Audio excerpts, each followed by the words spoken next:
बतौर सीएम मैं अगे भी कई बार कहा कि बिल्कुल साफ दिल नाल काम कर रहे हैं पंजाब की बेहतरी लई, पंजाब नूं हरिया भरिया बनाउण लई, पंजाब नूं विकास के रस्ते च एक लंबी रेस का घोड़ा बनाउण दे लई।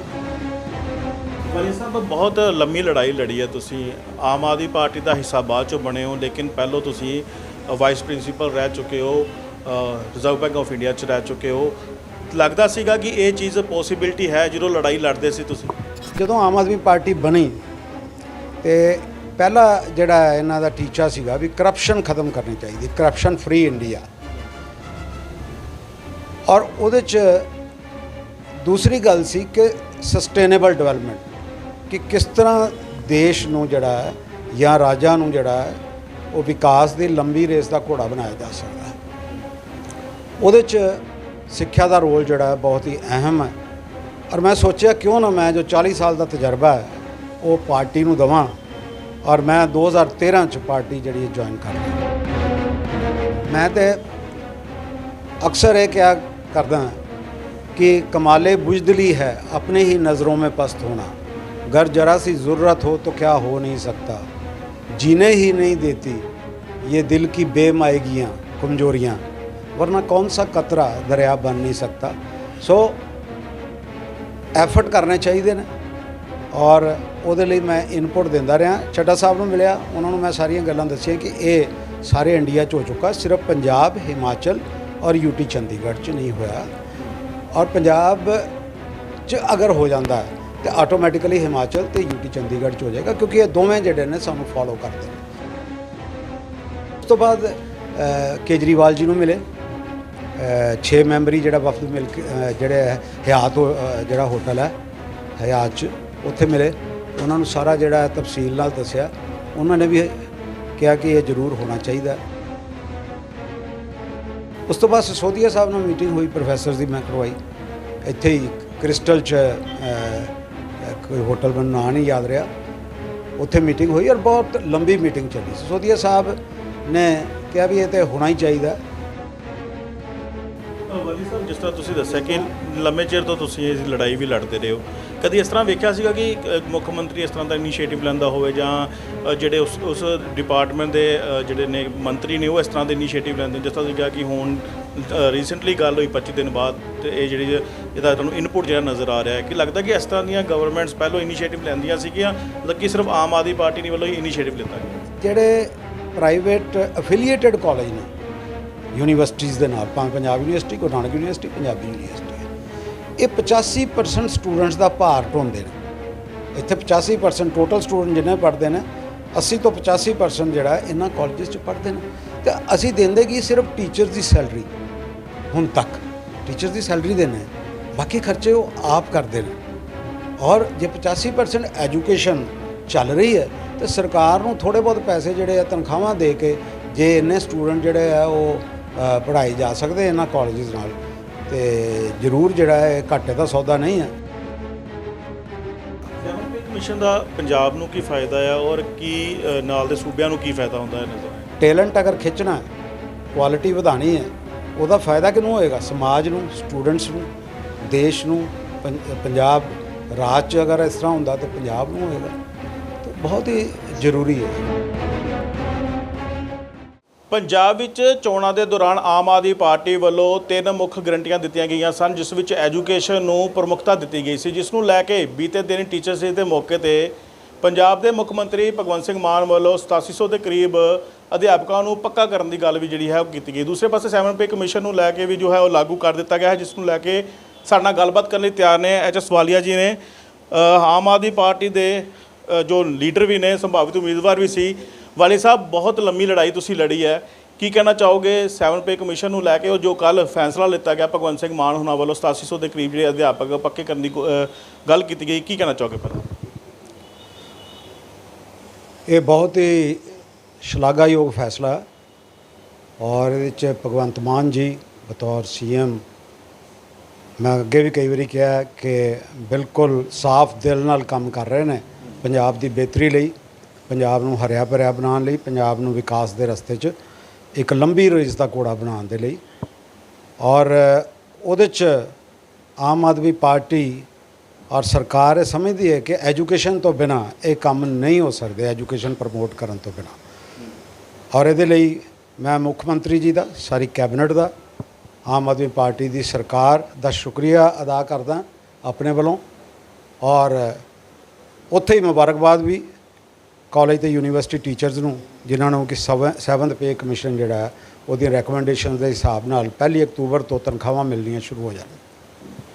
ਵਾਲੀ ਸਾਹਿਬ, ਬਹੁਤ ਲੰਮੀ ਲੜਾਈ ਲੜੀ ਹੈ ਤੁਸੀਂ। ਆਮ ਆਦਮੀ ਪਾਰਟੀ ਦਾ ਹਿੱਸਾ ਬਾਅਦ 'ਚੋਂ ਬਣੇ ਹੋ, ਲੇਕਿਨ ਪਹਿਲੋਂ ਤੁਸੀਂ ਵਾਈਸ ਪ੍ਰਿੰਸੀਪਲ ਰਹਿ ਚੁੱਕੇ ਹੋ, ਰਿਜ਼ਰਵ ਬੈਂਕ ਆਫ ਇੰਡੀਆ 'ਚ ਰਹਿ ਚੁੱਕੇ ਹੋ। ਲੱਗਦਾ ਸੀਗਾ ਕਿ ਇਹ ਚੀਜ਼ ਪੋਸੀਬਿਲਿਟੀ ਹੈ ਜਦੋਂ ਲੜਾਈ ਲੜਦੇ ਸੀ ਤੁਸੀਂ?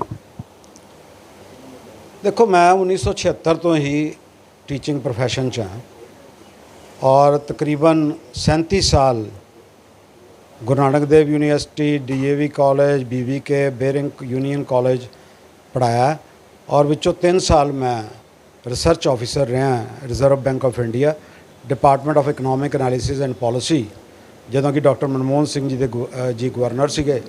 ਸੋ ਇਹ ਟੀਚਿੰਗ ਤੇ ਰਿਸਰਚ ਦਾ ਐਕਸਪੀਰੀਅੰਸ ਮੇਰਾ 4 ਦਹਾਕੇ ਦਾ ਹੈ, 40 ਸਾਲ ਹੋ ਗਏ। ਔਰ ਜਦੋਂ ਆਮ ਆਦਮੀ ਪਾਰਟੀ ਬਣੀ ਤੇ ਪਹਿਲਾ ਜਿਹੜਾ ਇਹਨਾਂ ਦਾ ਟੀਚਾ ਸੀਗਾ ਵੀ ਕਰਪਸ਼ਨ ਖਤਮ ਕਰਨੀ ਚਾਹੀਦੀ, ਕਰਪਸ਼ਨ ਫ੍ਰੀ ਇੰਡੀਆ। ਔਰ ਉਹਦੇ 'ਚ ਦੂਸਰੀ ਗੱਲ ਸੀ ਕਿ ਸਸਟੇਨੇਬਲ ਡਿਵੈਲਪਮੈਂਟ, ਕਿ ਕਿਸ ਤਰ੍ਹਾਂ ਦੇਸ਼ ਨੂੰ ਜਿਹੜਾ ਹੈ ਜਾਂ ਰਾਜਾਂ ਨੂੰ ਜਿਹੜਾ ਹੈ ਉਹ ਵਿਕਾਸ ਦੀ ਲੰਬੀ ਰੇਸ ਦਾ ਘੋੜਾ ਬਣਾਇਆ ਜਾ ਸਕਦਾ।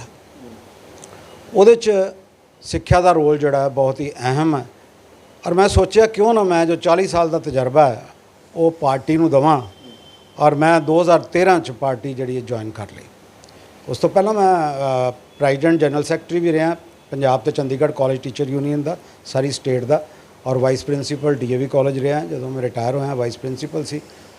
ਔਰ ਸਮੇਂ ਤੇ ਭਾਵੇਂ ਉਹ 2017 ਦਾ ਇਲੈਕਸ਼ਨ ਸੀ, 2016 'ਚ ਮੈਨੂੰ ਬੁਲਾਇਆ ਗਿਆ ਸੀ ਜਦੋਂ ਮੈਨੀਫੈਸਟੋ ਤਿਆਰ ਕਰਨਾ ਸੀਗਾ। ਮੈਂ ਆਪਣੀਆਂ ਇਨਪੁਟਸ ਦਿੰਦਾ ਰਿਹਾ। ਹੁਣ ਵੀ ਸਭ ਤੋਂ ਪਹਿਲਾਂ ਮੈਂ ਇਲੈਕਸ਼ਨ ਤੋਂ 3 ਮਹੀਨੇ ਪਹਿਲਾਂ ਰਾਘਵ ਚੱਡਾ ਜੀ ਨੂੰ ਮਿਲਿਆ, ਉਹਨਾਂ ਨਾਲ ਸਾਰਾ ਡਿਸਕਸ ਕੀਤਾ ਕਿ ਇਹ ਜਿਹੜੀਆਂ ਸਰਕਾਰਾਂ ਨੇ ਕਾਂਗਰਸ ਜਾਂ ਅਕਾਲੀ ਦਲ, ਉਹਨਾਂ ਦਾ ਐਜੂਕੇਸ਼ਨ ਦੇ ਪ੍ਰਤੀ ਕੋਈ ਜਿਹੜਾ ਰਵੱਈਆ ਜਿਹੜਾ ਠੀਕ ਨਹੀਂ ਰਿਹਾ, ਨਾ ਪੱਖੀ ਰਵੱਈਆ ਰਿਹਾ। ਔਰ ਮੈਂ ਤੇ ਅਕਸਰ ਇਹ ਕਿਹਾ ਕਰਦਾ कि कमाले बुज़दिली है अपने ही नज़रों में पस्त होना, गर जरा सी ज़रूरत हो तो क्या हो नहीं सकता, जीने ही नहीं देती ये दिल की बेमायगियाँ कमज़ोरियाँ, वरना कौन सा कतरा दरिया बन नहीं सकता। सो एफर्ट करने चाहिए ने और ਉਹਦੇ ਲਈ ਮੈਂ ਇਨਪੁਟ ਦਿੰਦਾ ਰਿਹਾ। ਚੱਡਾ ਸਾਹਿਬ ਨੂੰ ਮਿਲਿਆ, ਉਹਨਾਂ ਨੂੰ ਮੈਂ ਸਾਰੀਆਂ ਗੱਲਾਂ ਦੱਸੀਆਂ ਕਿ ਇਹ ਸਾਰੇ ਇੰਡੀਆ 'ਚ ਹੋ ਚੁੱਕਾ, ਸਿਰਫ ਪੰਜਾਬ, ਹਿਮਾਚਲ ਔਰ UT ਚੰਡੀਗੜ੍ਹ 'ਚ ਨਹੀਂ ਹੋਇਆ। ਔਰ ਪੰਜਾਬ 'ਚ ਅਗਰ ਹੋ ਜਾਂਦਾ ਹੈ ਤਾਂ ਆਟੋਮੈਟਿਕਲੀ ਹਿਮਾਚਲ ਤੇ UT ਚੰਡੀਗੜ੍ਹ 'ਚ ਹੋ ਜਾਏਗਾ, ਕਿਉਂਕਿ ਇਹ ਦੋਵੇਂ ਜਿਹੜੇ ਨੇ ਸਾਨੂੰ ਫੋਲੋ ਕਰਦੇ ਨੇ ਸ਼ੁਰੂ ਤੋਂ। 15-20 ਸਾਲ ਹੋ ਗਏ ਉਹਨਾਂ ਨੇ ਫੈਸਲਾ ਕੀਤਾ ਹੋਇਆ ਕਿ ਜੋ ਪੰਜਾਬ 'ਚ ਹੋਏਗਾ ਔਰ ਬਾਕੀ ਸਾਰੇ ਇੰਡੀਆ 'ਚ। ਔਰ ਅਗਰ ਅਸੀਂ ਨਾ ਕੀਤਾ ਤੇ ਉਹਦਾ ਰਿਜ਼ਲਟ ਇਹ ਹੋਏਗਾ ਕਿ ਕੁਆਲਿਟੀ ਐਜੂਕੇਸ਼ਨ ਸਫਰ ਕਰੇਗੀ। ਕੁਆਲਿਟੀ ਐਜੂਕੇਸ਼ਨ ਜਦੋਂ ਸਫਰ ਕਰੇਗੀ, ਕਿਉਂਕਿ ਟੀਚਰਸ ਦੀ ਤਨਖਾਹ ਘੱਟ ਹੋਏਗੀ। ਇੱਕ ਮਿਨੀਮਮ ਸਟੈਂਡਰਡ ਹੈ, UGC ਗ੍ਰੇਡ ਨੇ। UGC ਇੱਕ ਮਿਨੀਮਮ ਸਟੈਂਡਰਡ ਨਿਸ਼ਚਿਤ ਕਰਦੀ ਹੈ। ਜੇ ਉਹ ਨਹੀਂ ਹੁੰਦੇ ਤੇ ਇਹਨਾਂ ਨੂੰ ਕਰੋੜਾਂ ਰੁਪਏ ਦਾ ਪੰਜਾਬ ਨੂੰ ਰਿਸਰਚ ਗ੍ਰਾਂਟਸ, ਹੋਰ ਕਈ ਤਰ੍ਹਾਂ ਦੇ ਸਕਾਲਰਸ਼ਿਪ ਸਟੂਡੈਂਟਸ ਨੂੰ, ਹੋਰ ਜਿਹੜੀਆਂ ਕਾਲਜ ਯੂਨੀਵਰਸਿਟੀਆਂ ਨੂੰ ਜਿਹੜੀ ਰੈਕਗਨੀਸ਼ਨ ਮਿਲਦੀ ਹੈ, NAAC ਦਿੰਦੀ ਹੈ, ਐਕ੍ਰੈਡੀਟੇਸ਼ਨ ਤੇ ਅਸੈਸਮੈਂਟ ਜਿਹੜਾ ਵਿੰਗ ਹੈ, ਸੋ ਉਹ ਸਾਰਾ ਨਹੀਂ ਮਿਲੇਗਾ ਤੇ ਪੰਜਾਬ ਨੂੰ ਨੁਕਸਾਨ ਹੋਏਗਾ। ਔਰ ਇਮੀਡੀਏਟ ਨੁਕਸਾਨ ਇਹ ਹੋਏਗਾ ਕਿ ਜਿਹੜੇ ਏਰੀਅਰ ਉਹਨਾਂ ਨੇ ਦੇਣੇ ਨੇ, ਏਰੀਅਰ ਜਿਹੜੇ ਨੇ ਪਿਛਲੇ, ਉਹ 'ਚੋਂ ਕਾਫੀ ਹਿੱਸਾ ਜਿਹੜਾ ਹੈ ਉਹ ਕੇਂਦਰ ਸਰਕਾਰ ਦਿੰਦੀ ਹੈ, ਉਹ ਨਹੀਂ ਮਿਲੇਗਾ। तो तुसी सरकार को, केंद्र सरकार को पैसा लो और अपना जो पैसा तो पंजाब च ही रहेगा, सर्कुलेट होएगा। तो ये जरूर करना चाहिए। उस तो बाद केजरीवाल जी को मिले, 6 मैंबरी जो वफद मिल के जोड़े हयात जोड़ा होटल है हयात च उत्थे मिले, उन्होंने सारा जोड़ा तफसील नाल दसिया। उन्होंने भी कहा कि ये जरूर होना चाहिए। और कुंवर विजय प्रताप जी ने तो यूनीवर्सिटी च और DAV कॉलेज जो एजुटेशन चल रही सी, केजरीवाल जी नूं पुछ के उत्थे अनाउंस भी कर दिता कि असीं देवांगे। उस तो बाद सिसोदिया साहब नाल मीटिंग हुई, प्रोफैसर की मैं करवाई इत्थे ही क्रिस्टल च ਕੋਈ ਹੋਟਲ ਮੈਨੂੰ ਨਾਂ ਨਹੀਂ ਯਾਦ ਰਿਹਾ, ਉੱਥੇ ਮੀਟਿੰਗ ਹੋਈ ਔਰ ਬਹੁਤ ਲੰਬੀ ਮੀਟਿੰਗ ਚੱਲੀ। ਸਿਸੋਦੀਆ ਸਾਹਿਬ ਨੇ ਕਿਹਾ ਵੀ ਇਹ ਤਾਂ ਹੋਣਾ ਹੀ ਚਾਹੀਦਾ ਔਰ ਤੁਸੀਂ ਮੇਰੀ ਹੁਣੇ ਹੀ ਪੰਜਾਬ ਦੇ ਇਸ ਵੇਲੇ ਪ੍ਰਧਾਨ ਨੇ ਉਹਨਾਂ ਨਾਲ ਗੱਲ ਕਰਾ ਦਿਓ ਜੇ ਇੱਥੇ ਨਹੀਂ ਆਏ। ਅਸੀਂ ਉਹਨਾਂ ਨਾਲ ਆਨਲਾਈਨ ਗੱਲਬਾਤ ਕਰਾਈ ਔਰ ਉਸ ਤੋਂ ਬਾਅਦ ਜਦੋਂ ਇਲੈਕਸ਼ਨ ਖਤਮ ਹੋ ਗਏ, ਪਿਛਲੀ ਅਸੈਂਬਲੀ ਜਿਹੜੀ ਜੂਨ ਐਂਡ 'ਚ ਸੈਸ਼ਨ ਹੋਇਆ, ਮੈਂ ਉਹ ਸੈਸ਼ਨ ਅਟੈਂਡ ਕੀਤਾ। ਲੰਚ ਤੇ ਜਦੋਂ ਹੀ ਚੀਮਾ ਸਾਹਿਬ ਆਏ, ਚੀਮਾ ਸਾਹਿਬ ਨਾਲ ਮੈਂ ਗੱਲ ਕੀਤੀ ਕਿ ਇਹ ਸਰ ਦੇਣਾ ਪੈਣਾ। ਭਗਵੰਤ ਮਾਨ ਜੀ ਜਿਹੜੇ ਮਾਨਯੋਗ ਸੀਐਮ ਨੇ ਆਮ ਆਦਮੀ, ਉਹਨਾਂ ਨੇ ਅਨਾਉਂਸ ਕਰ ਦਿੱਤਾ ਤੇ ਫਿਰ ਇਹ ਬਜਟ 'ਚ ਸਾਨੂੰ ਕਿਤੇ ਦਿਖਦਾ ਨਹੀਂ ਪਿਆ ਕਿ ਬਜਟ 'ਚ ਪ੍ਰੋਵੀਜ਼ਨ ਜਿਹੜੀ ਹੈ ਉਹ ਕਹਿੰਦੇ ਵਾਲੀਆ ਸਾਹਿਬ ਇਸ ਤਰ੍ਹਾਂ ਹੈ ਕਿ ਮੈਂ ਤੁਹਾਨੂੰ ਅਸ਼ੋਰ ਕਰਦਾ ਬਜਟ 'ਚ ਅਸੀਂ ਫਲੈਕਸੀਬਿਲਿਟੀ ਰੱਖੀ ਹੋਈ ਹੈ ਔਰ ਅਸੀਂ ਜ਼ਰੂਰ ਸੀਐਮ ਸਾਹਿਬ ਨੇ ਅਨਾਉਂਸ ਕੀਤਾ ਤੇ ਜ਼ਰੂਰ ਅਸੀਂ ਇਹਦੇ ਜਿਹੜਾ ਹੈ ਨਾ ਪੈਸੇ ਜੁਟਾਵਾਂਗੇ ਔਰ ਟੀਚਰਸ ਨੂੰ, ਯੂਨੀਵਰਸਿਟੀ ਦੇ ਕਾਲਜ ਟੀਚਰਸ ਨੂੰ ਦਿੱਤੇ। ਹੁਣ ਵੀ ਜਦੋਂ ਐਜੂਕੇਸ਼ਨ ਮਿਨਿਸਟਰ ਸਾਹਿਬ ਆਏ ਸੀ ਇੱਥੇ, ਡੀਸੀ ਸਾਹਿਬ ਨਾਲ ਮੀਟਿੰਗ ਸੀ ਕਿਉਂਕਿ ਅੰਮ੍ਰਿਤਸਰ ਦੀ ਜਿਹੜੀ ਗਵਰਨੈਂਸ ਨੂੰ ਦੇਖ ਰੇਖ ਕਰਨਾ ਉਹਦੀ, ਉਹ ਵੀ ਜਿਹੜਾ ਉਹ ਮੀਤ ਹੇਰ ਜੀ ਕੋਲ ਹੈ, ਉਹਨਾਂ ਨਾਲ ਵੀ ਗੱਲ ਕੀਤੀ ਸੀ। ਤੇ ਇਹ ਤਾਂ ਹਾਲੀ 20-25 ਦਿਨ ਹੋਏ, ਕਹਿੰਦੇ ਮੈਂ ਜਾਂਦੇ ਹੀ ਕੋਈ ਇਹਦੇ 'ਤੇ ਕਾਰਵਾਈ ਕਰਦਾ ਔਰ ਬੜੀ ਖੁਸ਼ੀ ਦੀ ਗੱਲ ਹੈ ਕਿ ਇਹ ਕੰਮ ਜਿਹੜਾ ਹੋ ਗਿਆ ਇਹਦੇ ਨਾਲ ਪੰਜਾਬ ਤਰੱਕੀ ਦੀ ਰਾਹ 'ਤੇ ਅੱਗੇ ਵਧੇਗਾ। ਵਾਲੀ ਸਾਹਿਬ, ਜਿਸ ਤਰ੍ਹਾਂ ਤੁਸੀਂ ਦੱਸਿਆ ਕਿ ਲੰਮੇ ਚਿਰ ਤੋਂ ਤੁਸੀਂ ਇਹ ਲੜਾਈ ਵੀ ਲੜਦੇ ਰਹੇ ਹੋ, ਕਦੀ ਇਸ ਤਰ੍ਹਾਂ ਵੇਖਿਆ ਸੀਗਾ ਕਿ ਮੁੱਖ ਮੰਤਰੀ ਇਸ ਤਰ੍ਹਾਂ ਦਾ ਇਨੀਸ਼ੀਏਟਿਵ ਲੈਂਦਾ ਹੋਵੇ ਜਾਂ ਜਿਹੜੇ ਉਸ ਡਿਪਾਰਟਮੈਂਟ ਦੇ ਜਿਹੜੇ ਨੇ ਮੰਤਰੀ ਨੇ ਉਹ ਇਸ ਤਰ੍ਹਾਂ ਦੇ ਇਨੀਸ਼ੀਏਟਿਵ ਲੈਂਦੇ ਨੇ? ਜਿਸ ਤਰ੍ਹਾਂ ਤੁਸੀਂ ਕਿਹਾ ਕਿ ਹੁਣ ਰੀਸੈਂਟਲੀ ਗੱਲ ਹੋਈ 25 ਦਿਨ ਬਾਅਦ, ਤੇ ਇਹ ਜਿਹੜੀ ਇਹਦਾ ਤੁਹਾਨੂੰ ਇਨਪੁਟ ਜਿਹੜਾ ਨਜ਼ਰ ਆ ਰਿਹਾ ਹੈ ਕਿ ਲੱਗਦਾ ਕਿ ਇਸ ਤਰ੍ਹਾਂ ਦੀਆਂ ਗਵਰਨਮੈਂਟਸ ਪਹਿਲਾਂ ਇਨੀਸ਼ੀਏਟਿਵ ਲੈਂਦੀਆਂ ਸੀਗੀਆਂ, ਮਤਲਬ ਕਿ ਸਿਰਫ ਆਮ ਆਦਮੀ ਪਾਰਟੀ ਦੀ ਵੱਲੋਂ ਹੀ ਇਨੀਸ਼ੀਏਟਿਵ ਲਿੱਤਾ ਗਿਆ? ਨਹੀਂ, ਦੇਖੋ ਜੋ ਹਾਇਰ ਐਜੂਕੇਸ਼ਨ ਦਾ ਹਾਲ ਹੋਇਆ ਪਿਛਲੇ ਮਤਲਬ 3 ਡੈਕੇਡਸ 'ਚ, 3 ਦਹਾਕਿਆਂ 'ਚ, 30 ਸਾਲਾਂ 'ਚ, ਤੁਹਾਨੂੰ ਮੈਂ ਦੱਸਾਂ ਕਿ ਕਾਲਜਸ ਦਾ ਇੰਨਾ ਬੁਰਾ ਹਾਲ ਹੈ ਕਿ 50% ਕਾਲਜ ਬੰਦ ਹੋਣ ਦੇ ਕਗਾਰ 'ਤੇ ਨੇ। ਗ੍ਰਾਂਟ ਜਿਹੜੀ ਹੈ ਉਹ ਸਿਰਫ ਕੁਝ ਪ੍ਰੋਫੈਸਰਸ ਦੀ, ਤੁਸੀਂ ਟੋਟਲ ਜੇ ਮੈਂ ਹਿਸਾਬ ਲਾਵਾਂ ਤੇ 15% ਟੀਚਰਸ ਦੀ ਗ੍ਰਾਂਟ ਮਿਲਦੀ, 85% ਟੀਚਰਸ ਜਿਹੜੇ ਨੇ ਉਹ ਈਵਨ ਜਿਹੜੇ ਏਡਡ ਕਾਲਜ ਨੇ, ਪ੍ਰਾਈਵੇਟ ਕਾਲਜ ਨੇ ਪਰ ਗਵਰਨਮੈਂਟ ਗ੍ਰਾਂਟ 'ਚ ਚੱਲਦੇ ਨੇ, ਉੱਥੇ ਇੰਨਾ ਜ਼ਿਆਦਾ ਭਾਰ ਆ ਸੈਲਰੀਜ਼ ਦਾ ਕਿ ਚੱਲਣਾ ਮੁਸ਼ਕਲ ਹੈ। ਔਰ ਬੜੀ ਵਾਰੀ ਅਸੀਂ ਸਰਕਾਰਾਂ ਨੂੰ ਕਿਹਾ ਕਿ ਇਹ ਗ੍ਰਾਂਟ ਟਾਈਮ 'ਤੇ ਦਿਓ, ਗ੍ਰਾਂਟ ਪੂਰੀ ਦਿਓ, ਜਿਹੜੇ ਅਨਏਡਡ ਕਾਲਜ ਨੇ ਜਾਂ ਅਨਏਡਡ ਜਿਹੜੀਆਂ ਪੋਸਟਾਂ ਉਹਨਾਂ ਨੂੰ ਤੁਸੀਂ ਜਿਹੜਾ ਏਡ ਗ੍ਰਾਂਟ ਇਨ ਏਡ ਦੇ ਅੰਡਰ ਲਿਆਓ। ਕਿਉਂ ਮੈਂ ਇਹ ਗੱਲ ਕਰਦਾ ਸੀਗਾ, ਟ੍ਰਿਬਿਊਨ 'ਚ ਆਰਟੀਕਲ ਵੀ ਆਇਆ ਸੀ ਮੇਰਾ, ਉਹ ਇਸ ਕਰਕੇ ਕਰਦਾ ਸੀਗਾ ਕਿ ਜਿਹੜੇ ਪ੍ਰਾਈਵੇਟ ਅਫੀਲੀਏਟਡ ਕਾਲਜ ਨੇ ਯੂਨੀਵਰਸਿਟੀਜ਼ ਦੇ ਨਾਲ, ਭਾਵੇਂ Punjab university, Guru Nanak university, Punjabi university ਹੈ, ਇਹ 85% ਸਟੂਡੈਂਟਸ ਦਾ ਭਾਰ ਢੋਂਦੇ ਨੇ। ਇੱਥੇ 85% ਟੋਟਲ ਸਟੂਡੈਂਟ ਜਿੰਨੇ ਪੜ੍ਹਦੇ ਨੇ, 80 ਤੋਂ 85% ਜਿਹੜਾ ਇਹਨਾਂ ਕਾਲਜਸ 'ਚ ਪੜ੍ਹਦੇ ਨੇ। ਤੇ ਅਸੀਂ ਦਿੰਦੇ ਕੀ ਸਿਰਫ ਟੀਚਰਸ ਦੀ ਸੈਲਰੀ, ਹੁਣ ਤੱਕ ਟੀਚਰਸ ਦੀ ਸੈਲਰੀ ਦੇਣੇ, ਬਾਕੀ ਖਰਚੇ ਉਹ ਆਪ ਕਰਦੇ ਨੇ। ਔਰ ਜੇ 85% ਐਜੂਕੇਸ਼ਨ ਚੱਲ ਰਹੀ ਹੈ ਤੇ ਸਰਕਾਰ ਨੂੰ ਥੋੜ੍ਹੇ ਬਹੁਤ ਪੈਸੇ ਜਿਹੜੇ ਆ ਤਨਖਾਹਾਂ ਦੇ ਕੇ ਜੇ ਇੰਨੇ ਸਟੂਡੈਂਟ ਜਿਹੜੇ ਆ ਉਹ ਪੜ੍ਹਾਏ ਜਾ ਸਕਦੇ ਇਹਨਾਂ ਕਾਲਜਸ ਨਾਲ, ਤੇ ਜ਼ਰੂਰ ਜਿਹੜਾ ਹੈ ਘਾਟੇ ਦਾ ਸੌਦਾ ਨਹੀਂ ਹੈ ਇਹ। ਜਿਹੜਾ ਗਵਰਨਮੈਂਟ ਨੂੰ ਵੀ ਇਹਦਾ ਫਾਇਦਾ ਹੈ ਕਿਉਂਕਿ ਦੇਖੋ ਪਲੇ ਗਰਾਊਂਡਸ ਹੈਗੀਆਂ ਨੇ, ਬਿਲਡਿੰਗਸ ਹੈਗੀਆਂ, ਲੈਬੋਰਟਰੀਜ਼ ਹੈਗੀਆਂ, ਲਾਇਬ੍ਰੇਰੀਜ਼ ਹੈਗੀਆਂ, ਕਰਨਾ ਕੀ ਹੈ? ਵਰਕਿੰਗ ਐਕਸਪੈਂਸਿਸ ਉਹ ਵੀ ਸੈਲਰੀਜ਼ ਦੇਣੀਆਂ ਨੇ, ਉਹ ਟਾਈਮ ਸਿਰ ਦਿਓ। ਬਾਕੀ ਰਿਸਰਚ ਗ੍ਰਾਂਟ, ਦੂਸਰੀ ਗ੍ਰਾਂਟ ਸੈਂਟਰਲ ਗਵਰਨਮੈਂਟ ਤੋਂ ਵੀ ਆ ਜਾਂਦੀ ਹੈ, ਪਰ ਉੱਥੋਂ ਵੀ ਇਹ ਗ੍ਰਾਂਟ ਜਿਹੜੇ ਆ ਨਾ ਕੋਈ ਮਿਹਨਤ ਨਹੀਂ ਕਰਦੇ ਰਹੇ ਕਿ ਉੱਥੋਂ ਗ੍ਰਾਂਟਸ ਲਿਆਈਏ ਕਿ ਉਹ ਪੈਸਾ ਪੰਜਾਬ 'ਚ ਆਵੇ। ਉਹ ਅਸੀਂ ਹਮੇਸ਼ਾ ਹੀ ਕਹਿੰਦੇ ਰਹੇ ਕਿਉਂਕਿ ਦੇਖੋ ਐਜੂਕੇਸ਼ਨ ਜਿਹੜੀ ਹੈ ਉਹ, ਮੈਂ ਉਹਨਾਂ ਸਰਕਾਰਾਂ ਨੂੰ ਵੀ ਮੈਂ ਹੁਣੇ ਗੱਲ ਕੀਤੀ ਸੀ, ਕਮਾਲੇ ਬੁਜ਼ਦਿਲੀ ਹੈ, ਤੁਸੀਂ ਸੋਚਦੇ ਨਹੀਂ ਹੋ ਇਹਦੇ ਨਾਲ ਕੀ ਹੋ ਸਕਦਾ। ਐਜੂਕੇਸ਼ਨ ਇੱਕ ਇਨਵੈਸਟਮੈਂਟ ਹੈ, ਐਕਸਪੈਂਡੀਚਰ ਨਹੀਂ ਹੈ। ਇਹਦੇ ਨਾਲ ਇਹਦਾ ਲਿੰਕ ਹਰ ਇੱਕ ਸੈਕਟਰ ਨਾਲ ਹੈ, ਇਹਦਾ ਨਾਲ ਲਿੰਕ ਖੇਤੀਬਾੜੀ ਨਾਲ ਵੀ ਹੈ, ਖੇਤੀਬਾੜੀ ਦੇ ਵਿਕਾਸ ਨਾਲ ਵੀ ਹੈ, ਇੰਡਸਟਰੀ ਦੇ ਵਿਕਾਸ ਨਾਲ ਵੀ ਹੈ, ਐਕਸਪੋਰਟ ਇੰਪੋਰਟ ਜਿਹੜਾ ਵਪਾਰ ਦੇ ਵਿਕਾਸ ਨਾਲ ਵੀ ਹੈ, ਔਰ ਆਮ ਜਨਤਾ ਜਿਹੜੀ ਹੈ ਉਹ ਐਜੂਕੇਸ਼ਨ ਪਾ ਕੇ ਐਮਪਾਵਰ, ਜਿਹਨੂੰ ਕਿ ਸਸ਼ਕਤੀਕਰਨ ਕਹਿੰਦੇ ਨੇ। ਦੋ ਤਰ੍ਹਾਂ ਦੀ ਚੀਜ਼ਾਂ ਹੁੰਦੀਆਂ, ਇੱਕ ਹਿਊਮਨ ਡਿਵੈਲਪਮੈਂਟ ਹੁੰਦੀ ਹੈ, ਇੱਕ ਹਿਊਮਨ ਰਿਸੋਰਸ ਡਿਵੈਲਪਮੈਂਟ ਹੁੰਦੀ। ਰਿਸੋਰਸ ਡਿਵੈਲਪਮੈਂਟ ਹੈ ਕੋਈ ਨੌਕਰੀ ਪਾਉਣ ਲਈ ਕਰਦਾ, ਪੜ੍ਹਦਾ। ਹਿਊਮਨ ਡਿਵੈਲਪਮੈਂਟ ਨੌਕਰੀ ਨਹੀਂ ਵੀ ਮਿਲਦੀ, ਇੰਨਾ ਕਿ ਜਾਗਰੂਕ ਹੋ ਜਾਂਦਾ ਕਿ ਸਾਰਾ ਕੁਝ ਸਮਝਣ ਲੱਗ ਪੈਂਦਾ, ਔਰ ਮੌਕਾ ਆਉਣ 'ਤੇ ਉਹਨੂੰ ਕੁਛ ਨਾ ਕੁਛ ਉਹਦਾ ਮਿਲ ਜਾਂਦਾ, ਕਿਉਂਕਿ ਇਹਦੀ ਸੋਸ਼ਲ ਬੈਨੀਫਿਟ ਐਜੂਕੇਸ਼ਨ ਦਾ ਕਿਤੇ ਜ਼ਿਆਦਾ ਪ੍ਰਾਈਵੇਟ ਬੈਨੀਫਿਟ ਤੋਂ। ਤੇ ਜਿਹੜਾ ਯੂਐਨਓ ਨੇ ਵੀ ਏਜੰਡਾ ਲਿਆ ਸਸਟੇਨੇਬਲ ਡਿਵੈਲਪਮੈਂਟ ਦਾ, ਸਾਰੀ ਦੁਨੀਆ ਦੀ ਡਿਵੈਲਪਮੈਂਟ ਦਾ 2030 ਚ ਕੀ ਕਰਨਾ ਚਾਹੀਦਾ, ਨੰਬਰ 1 ਤੇ ਐਜੂਕੇਸ਼ਨ ਪੁਆਇੰਟ ਹੈ। ਔਰ ਜਿੰਨੀ ਦੇਰ ਅਸੀਂ ਨਹੀਂ ਕਰਦੇ, ਵਿਕਾਸ ਕਿਸੇ ਵੀ ਸਟੇਟ ਦਾ, ਕਿਸੇ ਵੀ ਰਾਜ ਦਾ, ਕਿਸੇ ਵੀ ਕੰਟਰੀ ਦਾ, ਦੁਨੀਆ ਦਾ ਨਹੀਂ ਹੋ ਸਕਦਾ। ਲੇਕਿਨ ਭਗਵੰਤ ਮਾਨ ਸਾਹਿਬ ਨੇ ਇਹ ਵੀ ਗੱਲ ਕਹੀ ਕਿ ਟੈਂਕੀਆਂ ਤੇ ਚੜ੍ਹਨ ਦੀ ਜ਼ਰੂਰਤ ਨਹੀਂ ਆ, ਕਿਸੇ ਵਿਅਕਤੀ ਨੂੰ ਵੀ ਇੰਨਾ ਕਿ ਸક્ષਮ ਹੋ ਜਾਈਏ ਕਿ ਅਸੀਂ ਖੁਦ ਆਪਣਾ ਜਿਹੜਾ ਆ ਉਹ ਬਿਜ਼ਨਸ ਕਰ ਸਕੀਏ। ਕਿ ਲੱਗਦਾ ਕਿ ਇਹ ਵੀ ਇੱਕ ਵਧੀਆ ਫੈਸਲਾ ਆ, ਔਰ ਇਹਦੇ ਨਾਲ ਹੀ ਜੁੜਿਆ ਹੋਇਆ ਕਿ ਜਿਹੜਾ ਉਹਨਾਂ ਨੇ 8700 ਦੇ ਕਰੀਬ ਜਿਹੜੇ ਕਿਹਾ ਕਿ ਅਧਿਆਪਕ ਪੱਕੇ ਹੋਣਗੇ, ਉਹਨਾਂ ਨਾਲ ਹੋਰ ਜਿਹੜੇ ਅਧਿਆਪਕਾਂ ਨੂੰ ਜਿਹੜੀ ਆ ਰੁਚੀ ਮਿਲੇਗੀ ਤੇ ਇਸ ਕਿੱਤੇ ਵੱਲ ਕਹਿ ਸਕਦੇ ਕਿ ਉਹ ਜਾਣਗੇ। ਦੇਖੋ ਜਦੋਂ ਸਨਮਾਨ ਦਿੱਤਾ ਟੀਚਰਸ ਨੂੰ ਕੱਲ੍ਹ, ਤੇ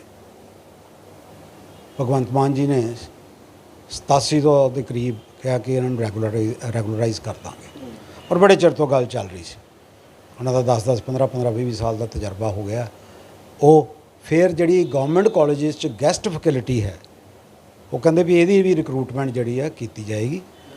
ਔਰ ਤੀਸਰੀ ਗੱਲ ਹੈ, ਜਿਹੜੇ ਗੈਸਟ ਫੈਕਲਟੀ ਤਾਂ ਆਲਰੇਡੀ ਕੰਮ ਕਰ ਰਹੇ, 21600 ਉਹਨਾਂ ਨੂੰ ਮਿਲਦੀ। ਦੇਖੋ PhD ਨੇ UGC ਕੁਆਲੀਫਾਈਡ, ਬੜਾ ਔਖਾ ਨੈਸ਼ਨਲ ਲੈਵਲ ਦਾ ਟੈਸਟ ਹੁੰਦਾ ਹੈ, 21600 ਉਹਨਾਂ ਨੇ ਕਿਹਾ ਕਿ 35000 ਰੁਪਇਆ ਮਿਲੇਗਾ, ਔਰ ਬਾਅਦ 'ਚ ਕੁਛ ਟਾਈਮ ਬਾਅਦ 48000 ਰੁਪਇਆ ਮਿਲੇਗਾ।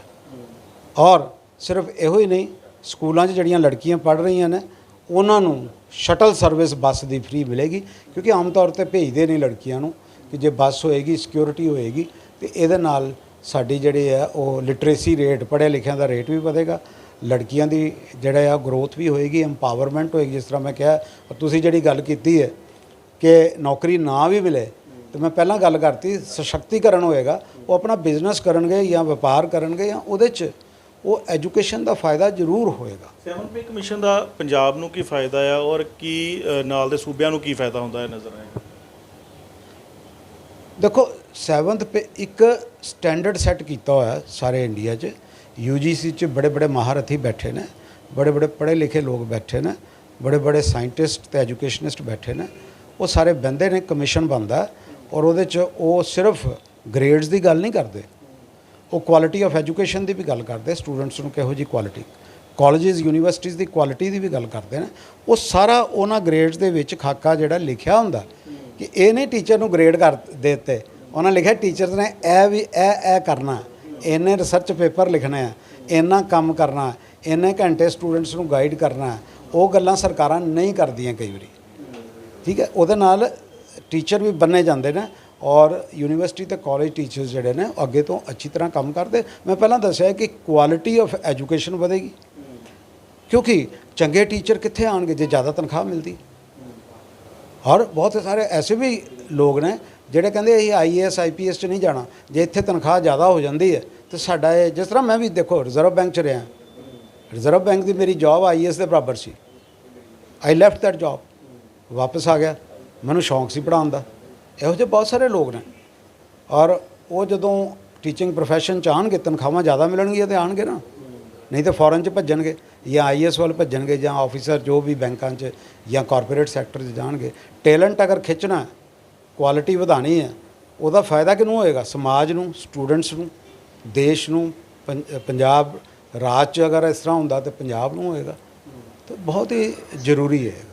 ਲੇਕਿਨ ਇਸ ਦਾ ਇੱਕ ਹੋਰ ਤਰਕ ਵੀ ਸਾਹਮਣੇ ਆ ਰਿਹਾ, ਕਈ ਲੋਕ ਸੋਸ਼ਲ ਮੀਡੀਆ ਤੇ ਕਹਿ ਰਹੇ ਕਿ ਹਿਮਾਚਲ ਪ੍ਰਦੇਸ਼ ਦੀਆਂ ਇਲੈਕਸ਼ਨਸ ਨੇ, ਇਹਨੂੰ ਇੱਕ ਵੱਖਰਾ ਮੁੱਦਾ ਬਣਾ ਕੇ ਸਾਹਮਣੇ ਦਿੱਤਾ ਜਾ ਰਿਹਾ। ਕੁਝ ਸਮੇਂ ਬਾਅਦ ਇੱਥੇ ਕਾਰਪੋਰੇਸ਼ਨ ਦੀ ਇਲੈਕਸ਼ਨ ਨੇ, ਸ਼ਾਇਦ ਇਸ ਕਰਕੇ ਹੀ ਇਹ ਜਿਹੜੀਆਂ ਪੱਕੇ ਕੀਤੀਆਂ ਜਾ ਰਹੀਆਂ, ਰਿਕਰੂਟਮੈਂਟ ਨਵੀਆਂ ਕੱਢੀਆਂ ਜਾ ਰਹੀਆਂ, ਕਿ ਜਾਣਬੁੱਝ ਕੇ ਕਿ ਲੋਕਾਂ ਨੂੰ ਹੁਣ ਭਰਮਾਉਣ ਦੀ ਕੋਸ਼ਿਸ਼ ਕੀਤੀ ਹੈ। ਟੋਲ ਪਲਾਜ਼ਾ ਦੀ ਗੱਲ ਕੀਤੀ ਗਈ, ਕਹਿੰਦੇ ਉਹ ਆਲਰੇਡੀ ਸਸਪੈਂਡਡ ਸੀਗਾ, ਭਗਵੰਤ ਸਿੰਘ ਮਾਨ ਜਿਹੜੇ ਨੇ ਪਹੁੰਚਦੇ ਨੇ, ਕਹਿੰਦੇ ਅੱਜ ਟੋਲ ਪਲਾਜ਼ਾ ਬੰਦ ਹੈ। ਉਸ ਤੋਂ ਬਾਅਦ ਡਾਟਾ ਕੱਢਿਆ ਜਾਂਦਾ ਕਿ ਅੱਜ ਹੀ ਬੰਦ ਹੋਣਾ ਸੀਗਾ, ਖੁਦ ਸਰਕਾਰੀ ਡਾਟੇ ਦੇ ਹਿਸਾਬ ਨਾਲ। ਕਹਿੰਦੇ ਸਿਰਫ ਇਲੈਕਸ਼ਨਸ ਨੂੰ ਜਿੱਤਣ ਵਾਸਤੇ ਸਿਰਫ ਹੁਣ ਆਮ ਆਦਮੀ ਪਾਰਟੀ ਜਿਹੜੀ ਆ ਇਹ ਸਭ ਕੁਝ ਸਟੰਟ ਕਰ ਰਹੀ ਹੈ। ਨਹੀਂ, ਐਸੀ ਗੱਲ ਨਹੀਂ ਹੈ। ਆਮ ਆਦਮੀ ਪਾਰਟੀ ਇਲੈਕਸ਼ਨ ਜਿੱਤਣ ਲਈ ਕਰ ਰਹੀ ਹੈ। ਪੰਜਾਬ ਦੇ ਇਲੈਕਸ਼ਨ ਤੋਂ ਪਹਿਲਾਂ ਵੀ ਜਾਂ ਦਿੱਲੀ 'ਚ ਵੀ ਤੁਸੀਂ ਦੇਖੋ, ਆਮ ਆਦਮੀ ਪਾਰਟੀ ਦੀ ਸਰਕਾਰ ਹੈ, ਠੀਕ ਹੈ।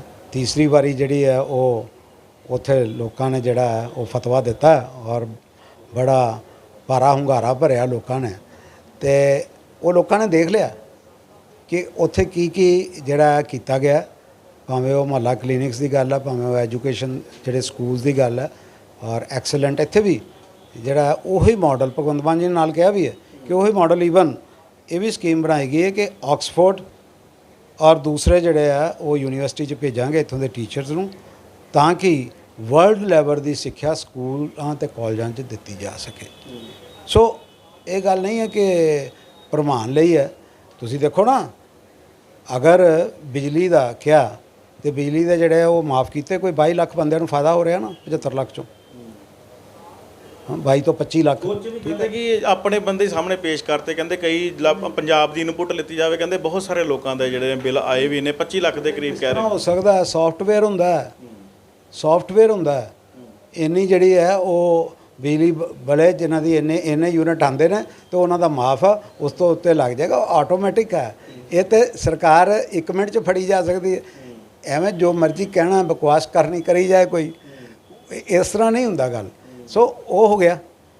ਅੱਛਾ, ਸੈਕੰਡ ਜਿਹੜਾ ਤੁਸੀਂ ਦੇਖੋ, ਟੀਚਰਸ ਨੂੰ ਕਿਹਾ ਸੀ ਐਜੂਕੇਸ਼ਨ ਦਾ, ਹੋ ਗਿਆ ਨਾ। ਇਹ ਤਾਂ ਨਹੀਂ ਹੈ ਕਿ ਜੇ ਕਮਿਟ ਕਰਦੇ ਪਏ ਸੀ ਤੇ ਨਹੀਂ ਹੋਇਆ।